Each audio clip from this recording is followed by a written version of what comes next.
தேர்தலில் மத்திய பாஜக கூட்டணி அரசின் தோல்வி, பீகாரில் நடத்தப்படும் சிறப்பு வாக்காளர் திருத்த திட்டம் உள்ளிட்டவற்றை எதிர்த்து எதிர்க்கட்சி எம்பிக்கள் அமளியில் ஈடுபட்டதால் நாடாளுமன்றத்தின் இரு அவைகளும் ஒத்திவைக்கப்பட்டன. அதைத் தொடர்ந்து நாடாளுமன்ற வளாகத்தில் அனைத்து எதிர்க்கட்சி எம்பிக்களும் திரண்டு மத்திய அரசுக்கு எதிராக கண்டன முழக்கங்களை எழுப்பினர்.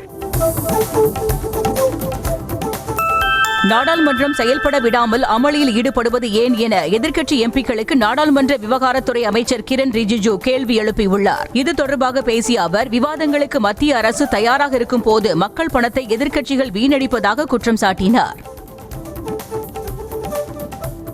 குடியரசு துணைத் தலைவராக பதவி வகித்த ஜெகதீப் தங்கரின் ராஜினாமாவை குடியரசுத் தலைவர் திரௌபதி முர்மு ஏற்றுக்கொண்டார். அரசியலமைப்பு பிரிவு 67A படி தங்கரின் ராஜினாமா ஏற்கப்பட்டு அது உடனடியாக அமலுக்கு வந்துள்ளதாக மத்திய உள்துறை அமைச்சகம் தெரிவித்துள்ளது. நாட்டுக்காக சேவை செய்ய பல்வேறு பொறுப்புகளை வகித்தவர் ஜெகதீப் தன்கர் என பிரதமர் மோடி புகழாரம் சூட்டியிருக்கிறார். குடியரசு துணைத் தலைவர் பதவியை ஜெகதீப் தன்கர் ராஜினாமா செய்த நிலையில் அவர் உடல் நலத்தோடு வாழ வேண்டும் என பிரதமர் வாழ்த்து தெரிவித்திருக்கிறார். ஜெகதீப் தன்கரின் திடீர் ராஜினாமா குறித்து மத்திய அரசு உரிய விளக்கம் அளிக்க வேண்டும் என காங்கிரஸ் கட்சி வலியுறுத்தியுள்ளது. இதுகுறித்த காங்கிரஸ் பொதுச் செயலாளர் ஜெய்ராம் ரமேஷின் எக்ஸ் தள பதிவில் 21ஆம் தேதி பிற்பகல் 1 மணிக்கும் மாலை 4:30 மணிக்கும் இடையே ஏதோ முக்கியமான சம்பவம் நடந்துள்ளதாகவும் அதுவே தன்கரின் ராஜினாமாவிற்கு காரணமாக இருந்திருக்கலாம் எனவும் பதிவிட்டிருக்கிறார். சட்டப்பேரவை அல்லது நாடாளுமன்றத்தில் நிறைவேற்றப்படும் மசோதாக்களுக்கு ஆளுநரோ குடியரசுத் தலைவரோ குறிப்பிட்ட காலத்திற்குள் ஒப்புதல் வழங்க வேண்டும் என்ற உச்சநீதிமன்ற தீர்ப்பை எதிர்த்து குடியரசுத் தலைவர் தரப்பில் தாக்கலான குறிப்பு மீது பதிலளிக்குமாறு மத்திய மாநில அரசுகளுக்கு உச்சநீதிமன்றம் நோட்டீஸ் அனுப்பியுள்ளது. ரஷ்ய எண்ணெய் வாங்குவதை தடுத்து நிறுத்தும் ஐரோப்பிய ஒன்றிய பொருளாதார தடைகளுக்கு எதிராக கடினமான நிலைப்பாட்டை இந்தியா எடுக்கும் என வெளியுறவு செயலாளர் விக்ரம் மிஸ்ரி திட்டவட்டமாக தெரிவித்திருக்கிறார். நாட்டின் எரிசக்தி பாதுகாப்பே முதன்மையானது என தெரிவித்திருக்கும் அவர், அது தொடர்பாக தாங்கள் செய்ய வேண்டியதை செய்வோம் என கூறியிருக்கிறார். போயிங் விமானங்களில் எரிபொருள் கட்டுப்பாடு சுவிட்ச் அமைப்புகள் குறித்தான ஆய்வு நிறைவு பெற்றதாகவும் எந்த விமானத்திலும் பிரச்சனை இல்லை எனவும் ஏர் இந்தியா விமான நிறுவனம் அறிக்கை வெளியிட்டிருக்கிறது. அகமதாபாத் விமான விபத்தை தொடர்ந்து போயிங் விமானங்களின் பாதுகாப்பு அம்சங்களை சோதிக்குமாறு சிவில் விமான போக்குவரத்து இயக்குநரகம் உத்தரவிட்டதன் பேரில் இந்த சோதனைகள் நடத்தப்பட்டன. தனிநபர் வருமானத்தில் இந்தியாவிலேயே தமிழ்நாடு 2வது இடத்தில் இருப்பதாக மக்களவையில் நிதியமைச்சகம் தெரிவித்திருக்கிறது. கடந்த 10 ஆண்டுகளில் தனிநபர் நிகர வருமானத்தில் தேசிய சராசரியான 1,14,710 ரூபாயை விட தமிழ்நாட்டின் தனிநபர் நிகர வருமானம் 1,96,309 ரூபாயாக உயர்ந்திருப்பதாக தெரிவிக்கப்பட்டுள்ளது. மருத்துவமனையில் இருந்தபடி அரசு பணிகளை தொடர்வதாக முதலமைச்சர் மு.க.ஸ்டாலின் எக்ஸ் பக்கத்தில் தெரிவித்துள்ளார். மக்கள் அளித்த மனுக்கள் மீது தீர்வு காண்பதில் எந்தவிதமான தொய்வும் ஏற்படக்கூடாது என அதிகாரிகளுக்கு அறிவுறுத்தி இருப்பதாக அவர் குறிப்பிட்டுள்ளார். முதலமைச்சர் மு.க.ஸ்டாலின் நலமுடன் இருப்பதாக துணை முதலமைச்சர் உதயநிதி ஸ்டாலின் தெரிவித்துள்ளார். பல்வேறு விளையாட்டுப் போட்டிகளில் வெற்றி பெற்று பதக்கங்களை வென்ற வீரர் வீராங்கனைகளுக்கு சென்னை நேரு உள் விளையாட்டு அரங்கில் பாராட்டு விழா நடத்தப்பட்டது. இதில் கலந்து கொண்டு பாராட்டு சான்றிதழ் வழங்கிய துணை முதலமைச்சர் உதயநிதி ஸ்டாலின் பிடி பீரியடை எந்த டீச்சரும் கடன் வாங்கி பாடம் எடுக்கக்கூடாது என்றார். குளறுபடிகளின் உச்சமாக இருக்கும் குரூப் 4 தேர்வை ரத்து செய்ய வேண்டும் என எதிர்க்கட்சித் தலைவர் EPS வலியுறுத்தியுள்ளார். குரூப் 4 தேர்வு குளறுபடிகள் குறித்து ஓய்வு பெற்ற நீதிபதி தலைமையில் விசாரணை நடத்த வேண்டும் எனவும் அவர் கோரிக்கை விடுத்துள்ளார். TNPSC குரூப் 4 விடைத்தாள் பெட்டிகள் பிரிக்கப்பட்டதாக வெளியான செய்திக்கு TNPSC மறுப்பு தெரிவித்திருக்கிறது. ஜூலை 12ஆம் தேதி தேர்வு முடிந்ததும் ஜூலை 14ஆம் தேதிக்குள் விடைத்தாள்கள் சேகரிக்கப்பட்டு ட்ரங்க் பெட்டியில் சீல் செய்யப்பட்டு TNPSC தலைமையகத்திற்கு பாதுகாப்பாக கொண்டுவரப்பட்டதாக தெரிவிக்கப்பட்டுள்ளது. 2026ஆம் ஆண்டு சட்டப்பேரவை தேர்தலில் தனிப்பெரும்பான்மையுடன் வென்று அதிமுக ஆட்சி அமைக்கும் என EPS நம்பிக்கை தெரிவித்திருக்கிறார். கூட்டணி ஆட்சியை தமிழ்நாட்டு மக்கள் இதுவரை விரும்பியதில்லை என்றும் இனியும் விரும்ப மாட்டார்கள் என்றும் அவர் திட்டவட்டமாக கூறியிருக்கிறார். அதிமுக கூட்டணியில் இணையுமாறு தமிழக வெற்றிக்கழக தலைவர் விஜய், நாம் தமிழர் கட்சியின் ஒருங்கிணைப்பாளர் சீமான் ஆகியோருக்கு அதிமுக பொதுச் செயலாளர் எடப்பாடி பழனிசாமி அழைப்பு விடுத்துள்ளார். ஆங்கில நாளிதழுக்கு பேட்டியளித்த அவர், திமுகவை எதிர்க்க வேண்டும் என்ற ஒற்றை கருத்துடைய கட்சிகள் என்றால் அது தமிழக வெற்றிக்கழகம், நாம் தமிழர் கட்சிகள் என்றார். திமுகவை வீழ்த்த அதிமுக கூட்டணிக்கு வருமாறு இபிஎஸ் விடுத்த அழைப்பை தமிழக வெற்றிக் கழகம் மற்றும் நாம் தமிழர் கட்சி ஆகியவை நிராகரித்துள்ளன. முதலமைச்சர் வேட்பாளர் விஜய் தலைமையில் தேர்தலில் வெற்றி பெற்று ஆட்சி அமைப்போம் என தவிக எக்ஸ் தளத்தில் விளக்கம் அளித்துள்ளது. அதேபோல திமுக என்ற தீமையை பாஜக என்ற தீமையை கொண்டு எப்படி அடிக்க முடியும் என சீமான் வினவியிருக்கிறார். கட்டணத்தை உயர்த்தும் திட்டம் எதுவும் இல்லை என போக்குவரத்து துறை அமைச்சர் சிவசங்கர் திட்டவட்டமாக தெரிவித்துள்ளார். பேருந்து கட்டண உயர்வு தொடர்பாக வதந்தி பரவுவது வழக்கமாகிவிட்டதாகவும் அவர் விளக்கமளித்துள்ளார்.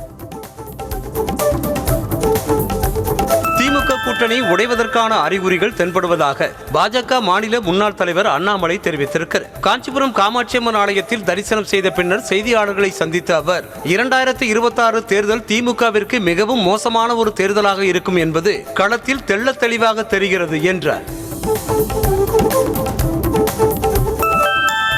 கூட்டணி ஆட்சி குறித்து பாஜக அதிமுக கருத்து மோதல் தொடர்பான கேள்விக்கு மாற்றி மாற்றி பேசும் கட்சிகளுக்கு பெயர்தான் பாஜக அதிமுக என அமைச்சர் சேகர் பாபு சாடினார். சென்னை வால்டாக் சாலையில் நடந்த உங்களுடன் ஸ்டாலின் முகாமை பார்வையிட்ட பின் செய்தியாளர்களை சந்தித்த அவர், ஓரிரு நாட்களில் முதலமைச்சர் மு.க. ஸ்டாலின் பூரண நலம் பெற்று முன்பை விட அதிவேகமாக மக்கள் பணியில் ஈடுபடுவார் என தெரிவித்தார். அதிமுகவினர் அனுமதி பெறாமல் வைத்துள்ள கட்டவுட்களை அகற்றினால் அதனை அரசியல் என்பார்கள் என அமைச்சர் ரகுபதி தெரிவித்திருக்கிறார். புதுக்கோட்டை மாவட்டம் எம்பலக்குடியில் செய்தியாளர்களிடம் பேசிய அவர், கட்டவுட் வைக்கக்கூடாது என்பது உயர்நீதிமன்ற உத்தரவு என்பதால் அதனை மீறுபவர்கள் மீது மாவட்ட நிர்வாகம் அபராதம் விதித்து கட்டவுட்களை அகற்றும் என தெரிவித்திருக்கிறார். நாம் தமிழர் கட்சியின் ஒருங்கிணைப்பாளர் சீமானுக்கு 4 வாரங்களில் புதிய பாஸ்போர்ட் வழங்கும்படி மண்டல பாஸ்போர்ட் அதிகாரிக்கு சென்னை உயர்நீதிமன்றம் உத்தரவிட்டுள்ளது. நிலுவை வழக்குகளை சுட்டிக்காட்டி புதிய பாஸ்போர்ட் வழங்க மறுக்கப்பட்டதை எதிர்த்து சீமான் தொடர்ந்த வழக்கில் உத்தரவு பிறப்பிக்கப்பட்டுள்ளது. நாமக்கல் மாவட்டத்தில் பள்ளிப்பாளையம், குமாரபாளையம் உள்ளிட்ட பகுதிகளில் கிட்னி விற்பனை செய்யப்படுவதாக புகார் எழுந்த நிலையில் சுகாதாரத்துறை சார்பாக சிறப்பு புலனாய்வு குழுவினர் திருச்செங்கோடு வருவாய் கோட்டாட்சியர் அலுவலகத்தில் ஆய்வு மேற்கொண்டனர். 2 நாட்களுக்கு ஆய்வு செய்வார்கள் என தெரிவிக்கப்பட்டுள்ளது. சிவகங்கை மாவட்டம் மடப்புரம் கோயில் காவலர் அஜித் குமார் போலீஸ் விசாரணையில் அடித்துக் கொல்லப்பட்ட வழக்கில் அவரது குடும்பத்தினருக்கு இடைக்கால நிவாரணமாக 25 லட்சம் ரூபாய் வழங்க வேண்டும் என உயர்நீதிமன்ற மதுரை கிளை உத்தரவிட்டுள்ளது. மேலும் கூடுதல் இழப்பீடு தேவைப்பட்டால் மனுதாரர்கள் நீதிமன்றத்தை அணுகலாம் என கூறி ஆகஸ்ட் 28ஆம் தேதிக்கு வழக்கை ஒத்திவைத்தனர். நீலகிரி, தேனி, தென்காசி மற்றும் கோவை மாவட்ட மலைப்பகுதிகளில் கனமழைக்கு வாய்ப்புள்ளதாக தெரிவிக்கப்பட்டுள்ளது. 24ஆம் தேதி தொடங்கி 27ஆம் தேதி வரை பலத்த மழை நீடிக்க வாய்ப்பு எனவும் சென்னை வானிலை மையம் தெரிவித்துள்ளது. சென்னையில் ஆபரண தங்கத்தின் விலை சவரனுக்கு 840 ரூபாய் உயர்ந்து 74,280 ரூபாய்க்கு விற்பனையானது. மேலும் 1 கிராம் தங்கம் விலை 105 ரூபாய் உயர்ந்து 9,285 ரூபாய்க்கு விற்பனை செய்யப்பட்டது. கடந்த 5 நாட்களில் மட்டும் தங்கம் விலை சவரனுக்கு 1,480 ரூபாய் அதிகரித்துள்ளது.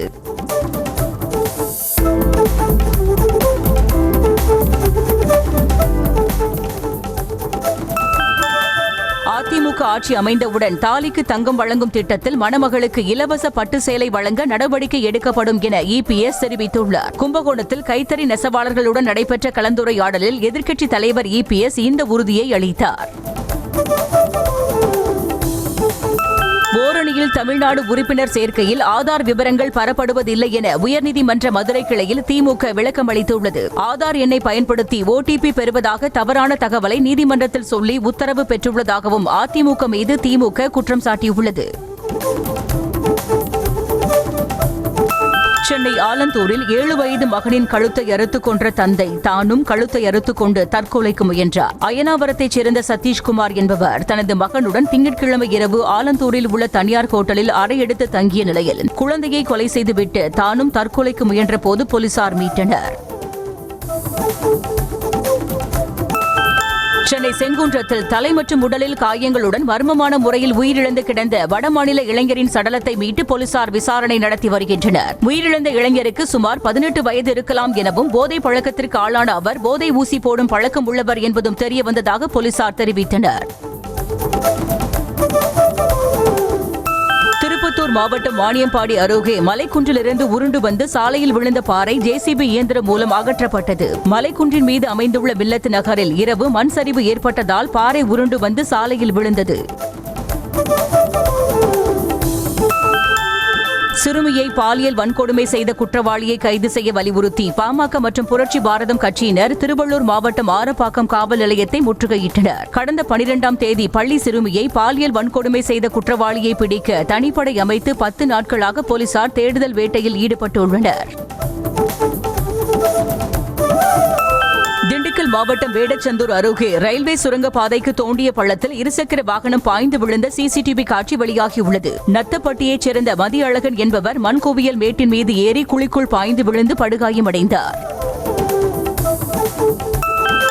நீலகிரி மாவட்டம் கூடலூர் அருகே தேயிலை தோட்டத்தில் காட்டு யானை தாக்கி பெண் உயிரிழந்த சம்பவத்தை கண்டித்து கொளப்பள்ளி சாலையில் மக்கள் மறியல் போராட்டத்தில் ஈடுபட்டனர். நெல்லியாளம் அம்மங்காவு பகுதியைச் சேர்ந்த தேயிலை தோட்ட பெண் தொழிலாளி லட்சுமி என்பவர் அதிகாலை வீட்டை விட்டு வெளியே வந்தபோது தேயிலை தோட்டத்தில் இருந்த யானை அவரை தாக்கியதில் அவர் சம்பவ இடத்திலேயே உயிரிழந்தார்.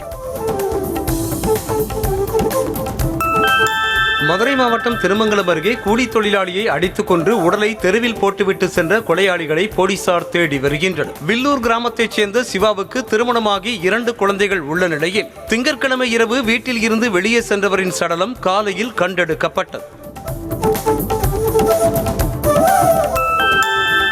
காஞ்சிபுரம் மாவட்டம் பாலுச்செட்டி சத்திரம் பஜார் பகுதியில் தாறுமாறாக வந்த கண்டெய்னர் லாரி சாலையில் நிறுத்தி வைக்கப்பட்டிருந்த 2 வீலர்கள் கார்களை இடித்து தள்ளிக்கொண்டு சென்றதில் காவலாளி ஒருவர் பரிதாபமாக உயிரிழந்தார். ஓட்டுநரின் கட்டுப்பாட்டை இழந்த லாரி நடந்து சென்று கொண்டிருந்த ஈஸ்வரன் என்பவரை மோதி தள்ளிக்கொண்டு சாலையோரம் கவிழ்ந்தது.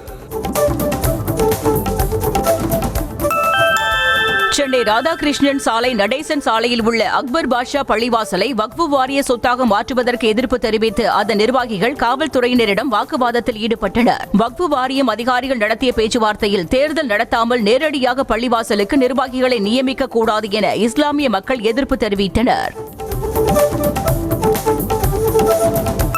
சென்னையில் 2ஆம் கட்ட மெட்ரோ பணிக்காக கொண்டுவரப்பட்ட பில்லிங் ரிக் என்ற இயந்திரம் பழுதாகி நின்றதால் நுங்கம்பாக்கம் உத்தமர் காந்தி சாலையில் போக்குவரத்து பாதிக்கப்பட்டது. மெட்ரோ நிறுவன ஊழியர்கள் மற்றும் பொறியாளர்கள் பழுதாகி நின்ற இயந்திரத்தை சரி செய்யும் பணியில் ஈடுபட்டனர்.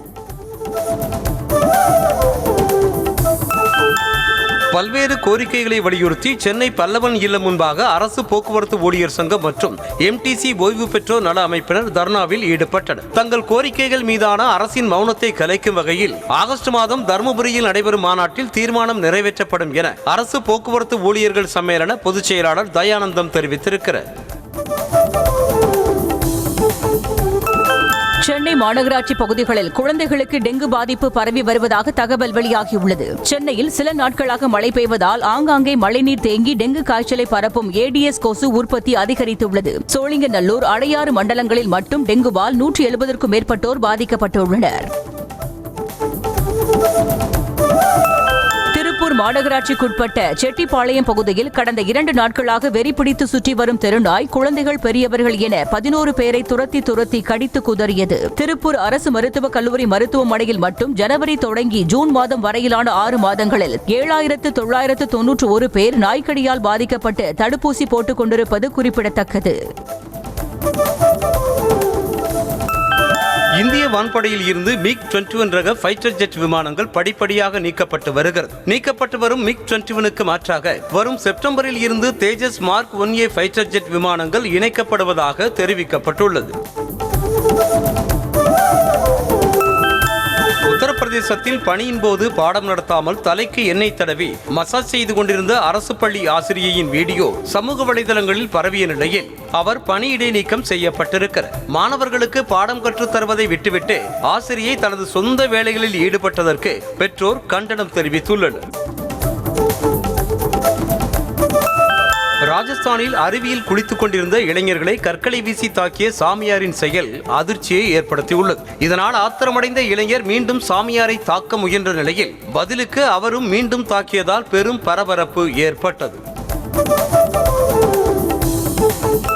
அமெரிக்காவில் இருந்து 3 அப்பாச்சே ஹெலிகாப்டர்கள் இந்தியா வந்து சேர்ந்தது. நமது ராணுவத்தின் போர்த்திறனுக்கு மிகவும் உதவிகரமாக இருக்கும் என எதிர்பார்க்கப்படும் இந்த ஹெலிகாப்டர்கள் ஆண்டனோவ் சரக்கு விமானத்தில் கொண்டு வரப்பட்டன. இந்த ஹெலிகாப்டர்கள் இந்தியாவின் கிழக்கு எல்லையில் பாகிஸ்தானுக்கு அருகில் உள்ள ஜோத்பூரில் நிலைநிறுத்தப்படுகின்றன. தொழில்நுட்ப பிரச்சனையால் கடந்த மாதம் 14ஆம் தேதி முதல் திருவனந்தபுரம் சர்வதேச விமான நிலையத்தில் நிறுத்தப்பட்டிருந்த பிரிட்டனின் F-35B நவீன போர் விமானம் பிரிட்டனில் இருந்து வந்த பொறியாளர்களால் பழுது பார்க்கப்பட்டு பிரிட்டனுக்கு புறப்பட்டுச் சென்றது. அரபிக்கடலில் போர் பயிற்சியில் ஈடுபட்டிருந்த இந்த விமானம் ஹைட்ராலிக் தொழில்நுட்ப பிரச்சனையால் திருவனந்தபுரத்தில் அவசரமாக தரையிறக்கப்பட்டது. பீகார் மாநிலம் பாட்னாவில் பட்டப்பகலில் மருத்துவமனைக்குள் பிரபல ரவுடி சந்தன் மிஸ்ரா சுட்டு கொலை செய்யப்பட்ட வழக்கில் 2 வரை போலீசார் சுட்டு பிடித்தனர். இந்த கொலை தொடர்பாக கொல்கத்தாவைச் சேர்ந்த 4 பேர் ஏற்கனவே கைது செய்யப்பட்டுள்ளனர். பஞ்சாப் மாநிலம் பதிண்டா மாவட்டத்தில் டயர் வெடித்து கட்டுப்பாட்டை இழந்த காரும் லாரியும் நேருக்கு நேர் மோதியதில் கல்லூரி மாணவர்கள் 4 பேர் உயிரிழந்தனர். ஒரு பெண் உட்பட 4 பேர் காரில் சென்று கொண்டிருந்த போது இந்த விபத்து நேர்ந்தது. தெலங்கானா மாநிலம் ஹைதராபாத்தில் செயல்பட்டு வந்த போலி மதுபான தொழிற்சாலையில் சோதனை மேற்கொண்ட போலீசார் பிரபல நிறுவனங்களின் பெயர்களில் தயாரிக்கப்பட்ட போலி மதுபானங்கள், பாட்டில்கள், ஸ்டிக்கர்கள், மூடிகள், மூலப்பொருட்கள் உள்ளிட்டவற்றை பறிமுதல் செய்தனர். போலி மதுபானங்களை தயாரித்த சிவகுமார், மல்லிகார்ஜுன் ஆகியோர் கைது செய்யப்பட்டனர். சேலத்தில் நடந்த தமிழக வெற்றிக் கழகத்தின் முதல் மாநில கொள்கை விளக்க பொதுக்கூட்டத்தில் தவேக பொதுச் செயலாளர் ஆனந்த் உள்ளிட்டோர் கலந்து கொண்டு சிறப்புரையாற்றினர். இந்த கூட்டத்தில் சேலம் மாவட்டத்தில் பிரிக்கப்பட்ட தவேகவின் 5 மாவட்ட செயலாளர்கள் மற்றும் கட்சி நிர்வாகிகள் பலர் கலந்து கொண்டனர். புதுச்சேரி அருகே முருங்கப்பாக்கம் கைவினை கிராமத்தில் படகிற்கு அனுமதி வழங்க சுற்றுலாத்துறை மேலாளர் பாஸ்கர் லஞ்சம் பெறும் வீடியோ வெளியாகியுள்ளது. மேலாளரிடம் மீன் இருக்கும் பையை கொடுக்கும் நபர் அதனுடன் பணத்தையும் மடித்து வைத்து கொடுக்கும் காட்சிகள் அந்த வீடியோவில் இடம்பெற்றுள்ளன. குமரி மாவட்டம் குளச்சலில் கண் பார்வை இழந்து தகர கொட்டகையில் தனியாக வசித்த 72 வயது மூதாட்டி கமலம் பராமரிக்க ஆளில்லாததால் தீக்குளித்து தற்கொலை செய்து கொண்டார். மூதாட்டியின் மகள் ஒரு சொட்டு கண்ணீர் கூட சிந்தாமல் கருங்கல் போல் நின்றிருந்த நிலையில் கடந்த 20 நாட்களாக மூதாட்டிக்கு உணவளித்து வந்த இளம்பெண் தேம்பி தேம்பி அழுதது காண்போரை கலங்கச் செய்தது. திருப்பூர் அருகே கிழக்கு நல்லாத்துப்பாளையம் பகுதியில் இயங்கி வந்த பேப்பர் குடோனில் ஏற்பட்ட திடீர் தீ விபத்தில் 50 லட்சம் ரூபாய் மதிப்பிலான பனியன் அட்டைகள், பனியன் பேப்பர் ரோல்கள் தீக்கிரையாகின. குடோனுக்கு முன்புறம் இளைஞர்கள் சிலர் குப்பைகளை தீ வைத்து எரித்த நிலையில் காற்றின் வேகத்தில் குடோனுக்கும் தீ பரவியதாக முதற்கட்ட விசாரணையில் தெரியவந்தது.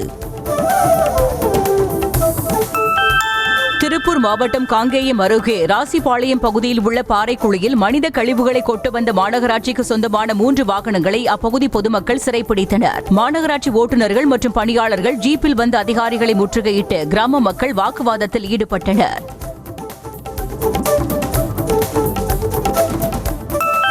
கடலூர் மாவட்டம் வேப்பூர் சேலம் நெடுஞ்சாலையில் ஏற்பட்ட திடீர் பள்ளத்தால் வாகன ஓட்டிகள் விபத்தில் சிக்கும் அபாயம் ஏற்பட்டுள்ளது. அரசங்குடி அருகே ஒரு சதுர அடி அகலத்திற்கு சுமார் 10 அடி ஆழத்திற்கு ஏற்பட்டுள்ள பள்ளத்தை நெடுஞ்சாலைத்துறை அதிகாரிகள் பார்வையிட்டு சரி செய்ய வேண்டும் என வாகன ஓட்டிகள் கோரிக்கை வைத்துள்ளனர்.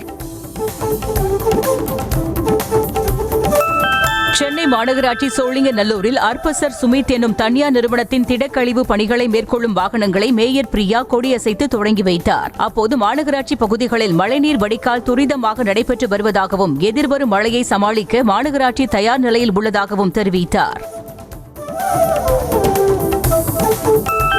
Chennai Teynampet TMS metro rail நிலையம் அருகே போராட்டத்தில் ஈடுபட முயன்ற ஆய்வக நுட்புணர்களை போலீசார் தடுத்து நிறுத்தி கைது செய்தனர். தமிழகம் முழுவதிலும் உள்ள அரசு மருத்துவமனைகள், ஆய்வகங்களில் காலியாக உள்ள 800க்கும் மேற்பட்ட கிரேட் 2 ஆய்வக நுட்புணர்கள் பணியிடங்களை நிரப்பாததை கண்டித்து போராட்டத்தில் ஈடுபட முயன்றனர். சென்னை கிரீம் சாலையில் காவலர் குடியிருப்பு அருகே அடையாளம் தெரியாத இளைஞரின் உடல் அழுகிய நிலையில் மீட்கப்பட்டது. தூக்கில் தொங்கியவாறு இறந்து 5 நாட்களான இளைஞரின் உடலை மீட்ட போலீசார் விசாரணை மேற்கொண்டு வருகின்றனர். சிவகாசி ஆண்டியாபுரத்தில் பட்டாசு ஆலையில் ஏற்பட்ட வெடி விபத்தில் 3 பேர் உயிரிழந்தது தொடர்பாக மேலும் ஒருவரை போலீசார் கைது செய்தனர். சம்பவம் தொடர்பாக 3 பேர் மீது வழக்கு பதிவு செய்த போலீசார் போர்மன் செல்வகுமாரை கைது செய்த நிலையில் தற்போது மேலாளர் பிரபாகரனையும் கைது செய்தனர். மேலும் தலைமறைவாக உள்ள உரிமையாளர் ஸ்ரீனிவாசனை தனிப்படை அமைத்து தேடி வருகின்றனர்.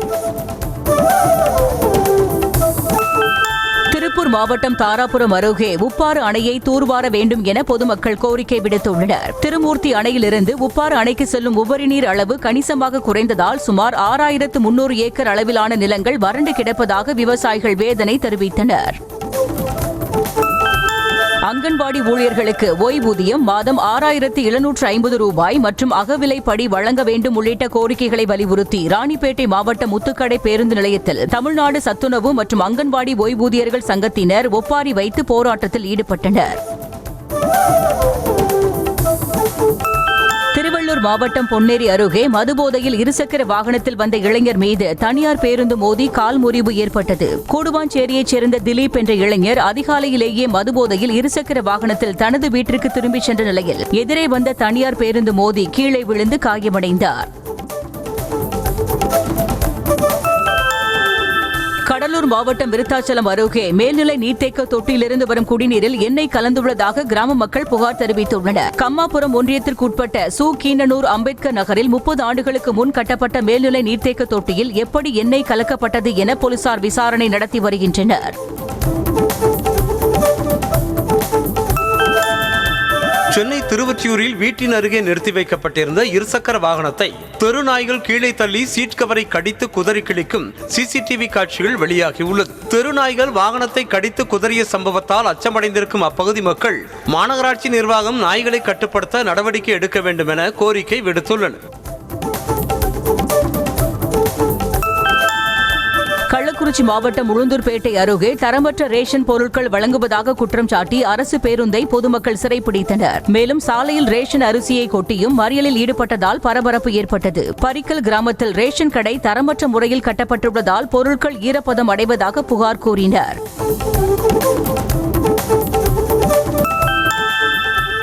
கோவை மாவட்டம் காரமடை அருகே தரமற்ற முறையில் பேட்ச் ஒர்க் செய்யப்பட்ட சாலைகளால் பொதுமக்கள் கடும் அதிருப்தி அடைந்துள்ளனர். மங்களக்கரை புதூர் முதல் கோடதாசனூர் வரை சேதமடைந்த சாலை கடந்த 10 நாட்களுக்கு முன்பு பேட்ச் ஒர்க் செய்யப்பட்ட நிலையில் தற்போது மீண்டும் சேதமடைய தொடங்கியுள்ளது.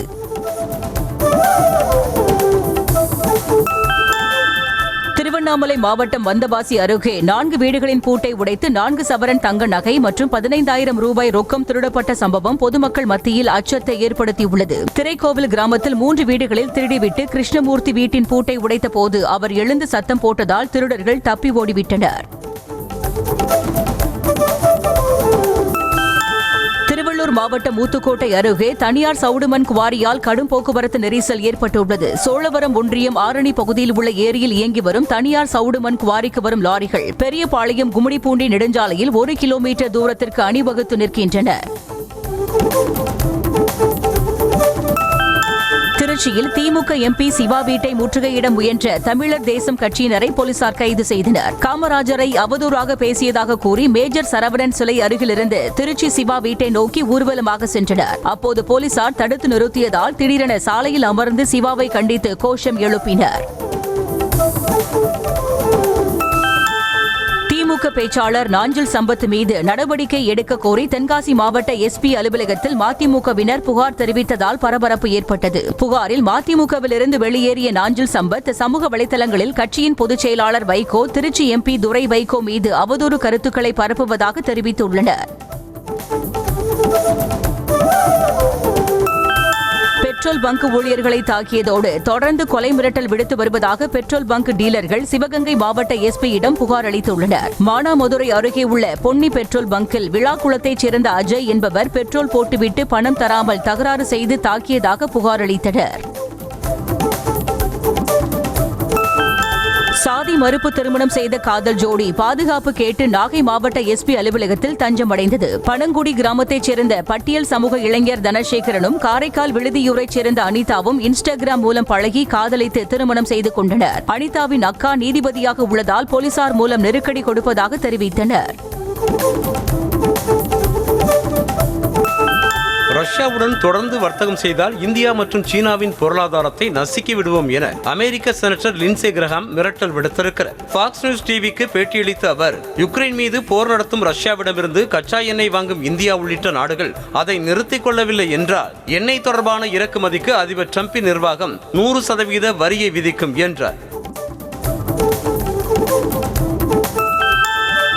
யுக்ரைனின் சுமி பகுதியை குறிவைத்து ரஷ்யா நடத்திய ஏவுகணை தாக்குதலில் 14 பேர் படுகாயங்களோடு மீட்கப்பட்டனர். ரஷ்யாவின் இந்த தாக்குதலில் அடுக்குமாடி குடியிருப்பு மற்றும் கார்கள் உருக்குலைந்து காணப்படுகின்றன.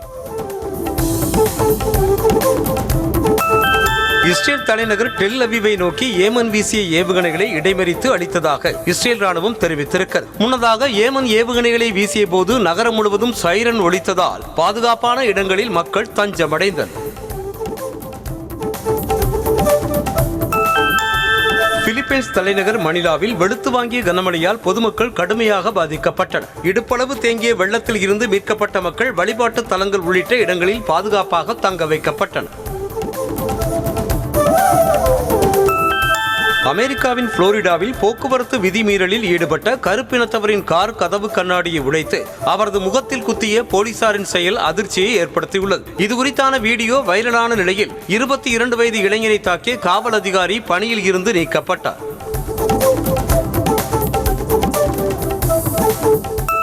பன்னாட்டு நாணய நிதியத்தின் துணை இயக்குநர் பொறுப்பிலிருந்து இந்திய வம்சாவளி பொருளாதார நிபுணரான கீதா கோபிநாத் விலகுவதாகவும் மீண்டும் பேராசிரியர் பணிக்கே திரும்புவதாகவும் அறிவித்தார். கடந்த 7 ஆண்டுகளாக அவர் பன்னாட்டு நாணய நிதியத்தின் துணை இயக்குநராக பணியாற்றியுள்ளார். சூர்யா நடிக்கும் கருப்பு திரைப்படத்தின் மிரட்டலான போஸ்டரை படக்குழு வெளியிட்டுள்ளது. மேலும் சூர்யாவின் பிறந்த நாளை முன்னிட்டு புதன்கிழமை காலை 10 மணிக்கு டீசர் வெளியாகும் எனவும் அறிவிக்கப்பட்டுள்ளதால் ரசிகர்கள் மகிழ்ச்சி அடைந்துள்ளனர். அவதார் திரைப்படத்தின் 3வது பாகமான அவதார் ஃபயர் அண்ட் ஆஷ் படத்தின் புதிய போஸ்டர் வெளியாகி ரசிகர்களை உற்சாகத்தில் ஆழ்த்தியிருக்கிறது. வரும் 25ஆம் தேதி வெளியாகும் the fantastic four first steps படத்துடன் அவதார் திரைப்படத்தின் ட்ரெய்லரும் திரையரங்குகளில் திரையிடப்படும் என அறிவிக்கப்பட்டுள்ளது. அவதார் 3ஆம் பாகம் வரும் டிசம்பர் 19ஆம் தேதி திரைக்கு வருவது குறிப்பிடத்தக்கது. பிரபல இயக்குனரும் நடிகருமான எஸ்.ஜே. சூர்யா தாம் இயக்கி நடித்து வரும் கில்லர் படத்தின் படப்பிடிப்பு தளத்தில் தனது பிறந்த நாளை கேக் வெட்டி கோலாகலமாக கொண்டாடினார். அவரது பிறந்த நாளை கொண்டாடும் விதமாக கில்லர் படத்தின் ஃபர்ஸ்ட் லுக் போஸ்டரையும் படக்குழு வெளியிட்டுள்ளது. பவன் கல்யாண் நடிக்கும் உஸ்தாத் பகத்சிங் படத்தில் நடிகை ராஷி கண்ணா 2வது கதாநாயகியாக இணைந்திருக்கும் நிலையில் அவரது ஃபர்ஸ்ட் லுக் போஸ்டரை படக்குழு வெளியிட்டுள்ளது. நடிகை ஸ்ரீலீலா முன்னணி கதாநாயகியாக நடித்து வரும் இத்திரைப்படத்தில் ராஷி கண்ணா ஸ்லோகா என்ற முக்கிய கதாபாத்திரத்தில் நடிக்கிறார்.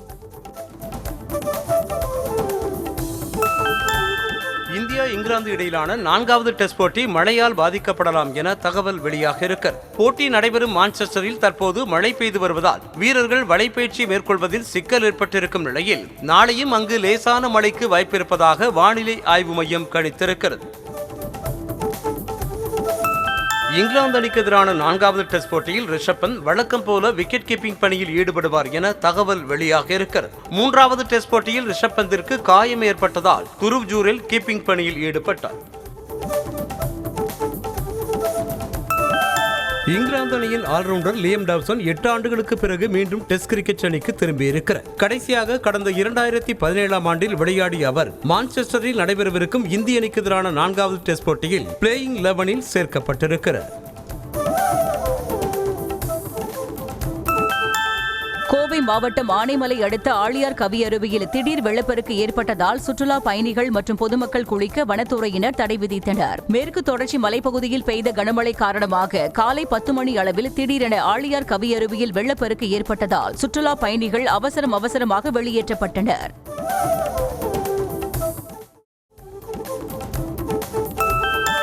கடலூர் மாவட்டம் பன்ருட்டி அவுலியா தர்காவில் கந்தூரி விழா கொடியேற்றத்துடன் தொடங்கியது. முன்னதாக குதிரையில் எடுத்து வரப்பட்ட கொடி பேண்ட் வாத்தியங்கள் முழங்க முக்கிய வீதிகளின் வழியாக தர்காவிற்கு கொண்டு வரப்பட்டது.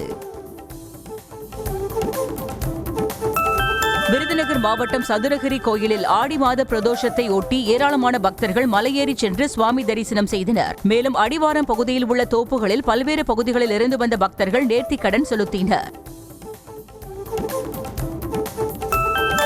நாகப்பட்டினம் மாவட்டம் பொருள் வைத்த சேரியில் 300 ஆண்டுகள் பழமை வாய்ந்த சொர்ணகாளியம்மன் கோயிலில் ஆடி திருவிழாவின் ஒரு பகுதியாக திரு நடன காட்சி நடைபெற்றது. 50க்கும் மேற்பட்ட நாதஸ்வர கலைஞர்கள் இசைத்தபடியே முன்னே செல்ல காளி வேடமிட்ட பக்தர் அதற்கேற்ப நடனமாடியபடியே சென்றார். காரைக்கால் பத்ரகாளியம்மன் கோயிலில் ஆடி செவ்வாய்க்கிழமை நடைபெற்ற சிறப்பு பூஜையில் திரளான பக்தர்கள் கலந்து கொண்டு சாமி தரிசனம் செய்து அம்பகரத்தூர் பத்ரகாளியம்மனுக்கு பால், தயிர் உள்ளிட்ட பல்வேறு திரவியங்களால் அபிஷேகம் செய்யப்பட்டது. தொடர்ந்து அம்மனுக்கு தீபாராதனை காட்டப்பட்ட நிலையில் திரளான பெண்கள் விளக்கேற்றி வழிபட்டனர்.